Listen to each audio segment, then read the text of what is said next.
We mic'd up?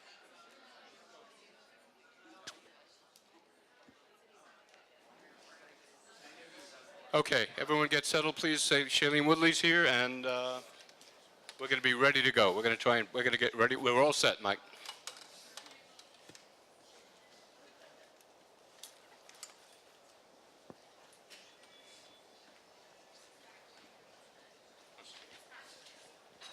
You can grab a bite if you want. No, I thought, sorry. Hi, okay, Shailene Woodley is here. Come on up. Okay, thank you for joining us. And we're going to start right over there. Here we go. Okay. Are you enjoying the wallpaper and the like? Shailene, hi, over Hey. stage left. And there have been a few references in this press conference to another dystopian movie about an empowered young woman. And Ferngully?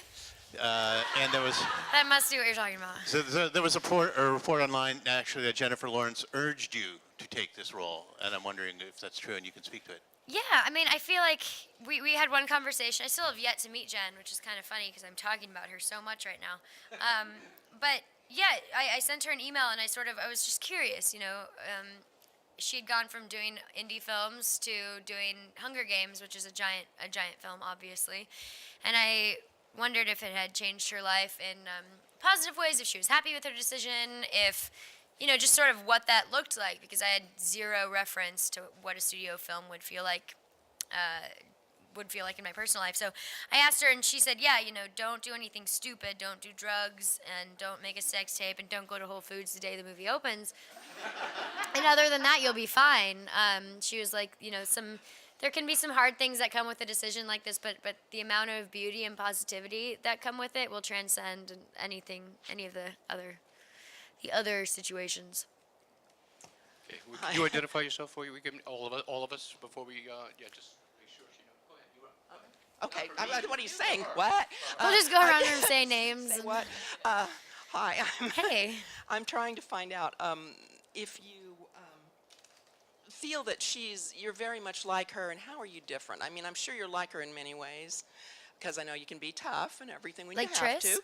Yeah, Or like like Jen? Triss. How are you like Triss, and how are you think you're very, very different? Oh wow, that's a good one. A lot of who Triss is resonated with me, because I felt like when I was her age, maybe 17, 18, I was sort of going through the struggle of I was raised by two psychologist parents who are the most beautiful, selfless people I've ever met.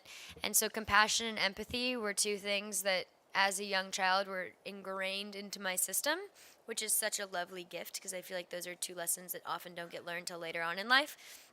But as a teenager, I was like, my struggle was how do I balance being empathetic and being compassionate towards my peers and also living my life for myself and not basing my decisions on those around me and really live a life that I receive my happiness from my own experience rather than from people pleasing or whatnot.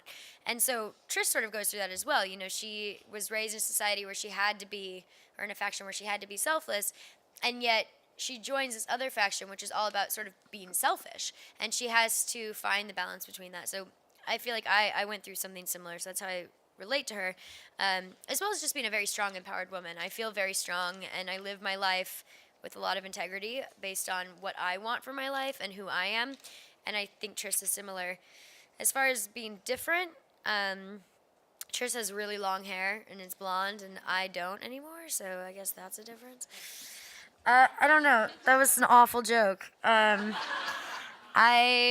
don't know. I feel like we're actually very similar. I don't think there's a lot of differences between us. I was just Angela Dawson, Front Row Features. Hey. And I was going to ask you, there's a little anecdote in here about you going on this little survivalist journey just on your own, not even related to preparing for this film or anything.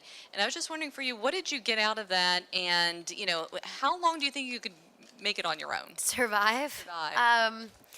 I hope a long time. This earth is exciting and there's so many things happening. I mean, survival skills. I started studying indigenous cultures a few years ago, and I was really inspired by their lifestyles and the way that they lived.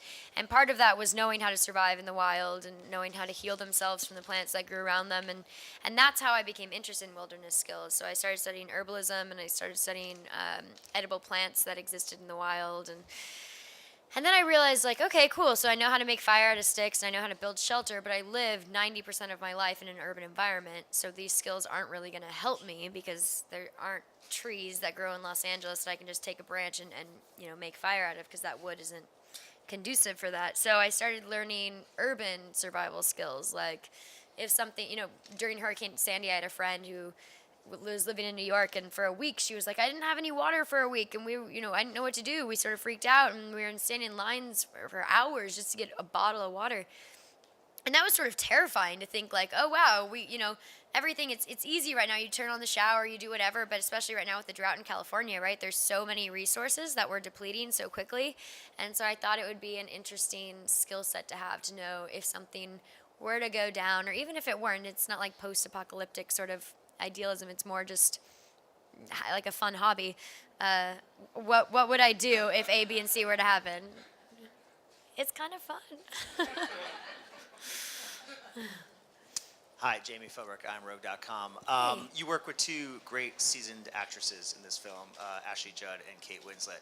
What was that experience like for you, and what did you learn from them as an actress? It was amazing. I mean, Ashley and I we're both sort of very kindred spirit, and Kate as well.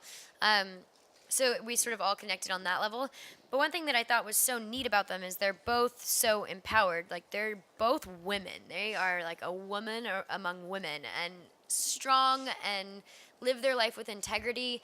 And also, one thing that I found so profound about both of them, but specifically with Kate, just because we talked about it so much, was that she loves the art of acting. She loves being on a movie set. She shows up early. She knows her lines. She shows up with questions to ask the director to enhance the movie, to bring about more awareness to certain situations. She's never in her trailer. She lives, whether it's hanging out with the actors or hanging out with the craft service dude or the transpo guys, she's just a citizen of the set. And as obvious as that may seem, I feel like a lot of actors, sort of 2 hours after you get there, are already complaining about being there, and you're like, well, then why don't you go do something else? Like, we're kind of lucky to have this life and do what we do. And Kate fully knows that, and so she brings this sense of enthusiasm and excitement to a film set, which is so special and seems so like it should be obvious and that everyone should do that, but that's just generally not the case.